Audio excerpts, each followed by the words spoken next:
जब बात chicken neck यानी कि भारत के उस संवेदनशील गलियारे की हो जो उत्तर पूर्व को शेष भारत से जोड़ता है, तब इसकी सुरक्षा सर्वोच्च प्राथमिकता बन जाती है। लेकिन अब यही चिकन नेक भारत के लिए एक अभेद्य किला बन चुका है, एक ऐसा किला जिसे पार करना किसी भी दुश्मन के लिए नामुमकिन है, फिर चाहे चीन हो या पाकिस्तान।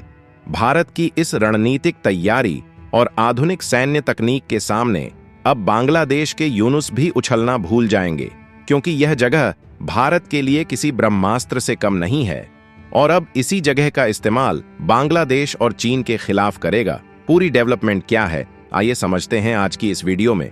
लेकिन आगे बढ़ने से पहले इस वीडियो को एक लाइक करके चैनल को सब्सक्राइब जरूर कर लीजिए। दरअसल भारत पाकिस्तान जंग के बाद देश की पूर्वी सीमाओं की सुरक्षा को देखते हुए भारत ने एक बड़ा कदम उठाया है, जहां भारत ने अपनी सबसे आधुनिक S-400 ट्रायम्फ मिसाइल सिस्टम और राफेल जैसे फाइटर्स को सिलीगुड़ी कॉरिडोर में तैनात कर दिया है। और देखा जाए तो यह कॉरिडोर पश्चिम बंगाल में है, जो भारत के लिए बहुत ही महत्वपूर्ण है। बताते चलें, सिलीगुड़ी कॉरिडोर एक पतला सा रास्ता है जो सिर्फ 20 से 22 किलोमीटर चौड़ा है, जिसे चिकन नेक भी कहा जाता है। खास बात यह है कि यह भारत के मुख्य भूभाग को उत्तर पूर्वी राज्यों से जोड़ता है, जो कि प्राकृतिक संसाधनों से भरे हुए हैं। और यहां पर डिफेंस सिक्योरिटी एशिया पर छपी एक रिपोर्ट के अनुसार S-400 मिसाइल सिस्टम बहुत ही शक्तिशाली है, जो एक साथ कई हवाई लक्ष्यों को मार सकता है और इसकी रेंज 400 किलोमीटर से भी ज्यादा है। ऐसे में भारत ने इसे चीन और बांग्लादेश की बढ़ती हवाई गतिविधियों को देखते हुए तैनात किया है। और हाल ही में भारत ने देखा है कि चीन और बांग्लादेश की वायुसेनाएं सिलीगुड़ी कॉरिडोर के पास उड़ानें भर रही हैं, जिसके चलते भारत को लगता है कि यह एक तरह से भारत की ताकत को आजमाने की कोशिश है।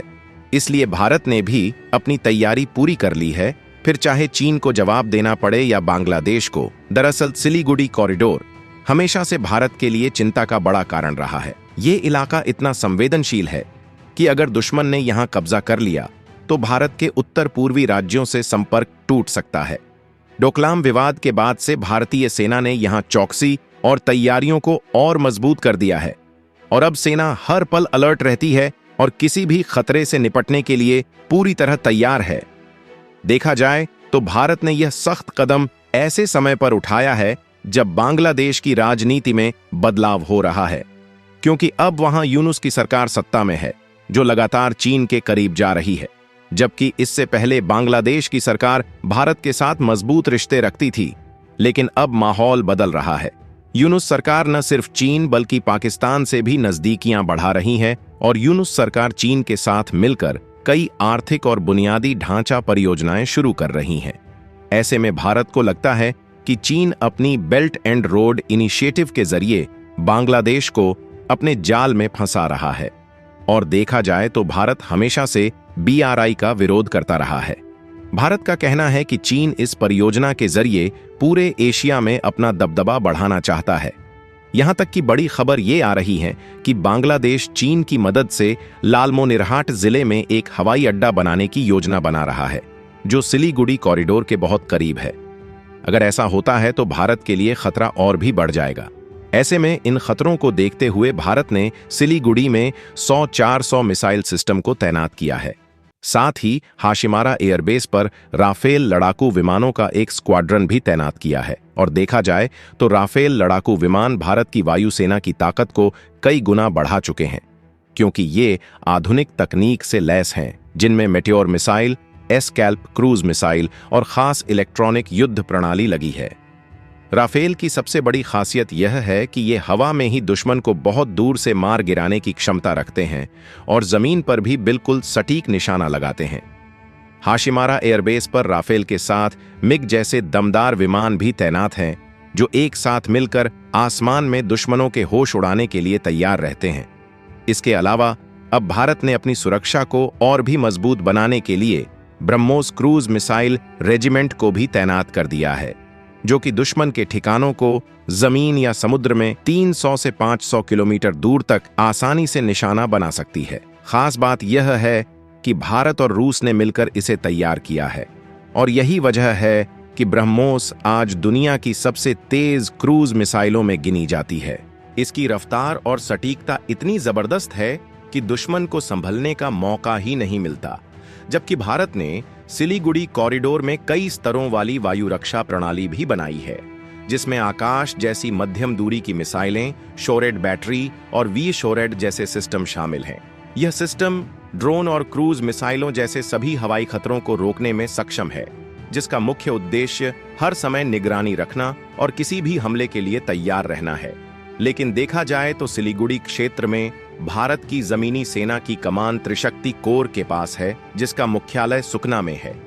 यह कोर युद्ध में लड़ने और जीतने में माहिर है और इस कोर के पास T-90 भीष्म टैंक, आधुनिक पैदल सेना और तोपखाने हैं। इस कोर की खास बात यह है कि यह कोर हमेशा युद्धाभ्यास करती रहती है, जिसमें सीमा पार से होने वाले हमलों से निपटने का अभ्यास भी शामिल है। इसके अलावा चीन की बढ़ती सैन्य ताकत को देखते हुए भारत ने एक खास और ताकतवर सैन्य इकाई तैयार की है, जिसे ब्रह्मास्त्र कोर कहा जाता है। यह भारत की पहली माउंटेन स्ट्राइक कोर है, जिसे सवरांदक कोर के नाम से भी जाना जाता है। इसका मुख्यालय पश्चिम बंगाल के पानागढ़ में है और इस कोर को खासतौर पर पहाड़ी इलाकों में तेजी से हमला करने और दुश्मन को पीछे धकेलने के लिए तैयार किया गया है। ब्रह्मास्त्र कोर की तैनाती सीधे चीन से लगती वास्तविक नियंत्रण रेखा यानी LAC पर की गई है, जिससे ये किसी भी आपात स्थिति में तुरंत एक्शन ले सके। इसमें 2 पैदल सेना डिवीजन, बख्तरबंद ब्रिगेड और हवाई सुरक्षा इकाइयां शामिल हैं। क्योंकि देखा जाए तो पिछले साल भारत ने बांग्लादेश को भारत बांग्लादेश सीमा पर तुर्की के ड्रोन उड़ाने को लेकर चेतावनी दी थी, जिसको लेकर भारतीय सेना के अधिकारियों ने बताया था कि नियमों के अनुसार किसी भी ड्रोन को अंतर्राष्ट्रीय सीमा से 10 किलोमीटर के दायरे में उड़ने की अनुमति नहीं है। ऐसा इसलिए है ताकि कोई संवेदनशील जगहों की जासूसी न कर सके। माना जा रहा था कि बांग्लादेशी TB2 ड्रोन भारतीय क्षेत्र के पास ISR मिशन पर थे, लेकिन इस घटना के बाद भारत ने अपनी हवाई सीमा पर निगरानी बढ़ा दी। रिपोर्ट के मुताबिक हाल ही में एक ड्रोन ढाका के तेजगांव एयरबेस से उड़ान भरा गया था, जिसे बांग्लादेश की 67th सेना यूनिट ने एक सामान्य निगरानी मिशन यानी ISR के तहत उड़ाया था, जिससे ये बात साफ है कि अब सरहदों पर लगातार निगरानी रखना कितना जरूरी हो गया है। और देखा जाए तो बांग्लादेश ने तुर्की से 12 बैराक्टार TB2 ड्रोन खरीदे हैं, जो मध्यम ऊंचाई पर और लंबी दूरी तक उड़ सकते हैं। इनमें से 6 ड्रोन अभी सक्रिय हैं, जिससे बांग्लादेश की निगरानी क्षमता काफी बढ़ चुकी है। लेकिन चिंता की बात यह है कि बांग्लादेश अब पाकिस्तान और चीन द्वारा मिलकर बनाए गए 32 JF-17 थंडर लड़ाकू विमान खरीदने की योजना बना रहा है, जो कि चौथी पीढ़ी के मल्टीरोल फाइटर जेट हैं और कई तरह के सैन्य अभियानों में इस्तेमाल किए जा सकते हैं। ऐसे में भारत ने इस सौदे पर नाराजगी जताई है, क्योंकि उसे लगता है कि बांग्लादेश अब उन देशों के करीब जा रहा है जिन्हें भारत अपना दुश्मन मानता है, और इससे पूरे क्षेत्र में हवाई ताकत का संतुलन बिगड़ सकता है और भारत के लिए खतरे बढ़ सकते हैं। वैसे चिकन नेक के बारे में आपकी राय क्या है, कमेंट बॉक्स में जरूर बताएं और इस वीडियो को लाइक करके चैनल को सब्सक्राइब अवश्य करें। जय हिंद, जय भारत।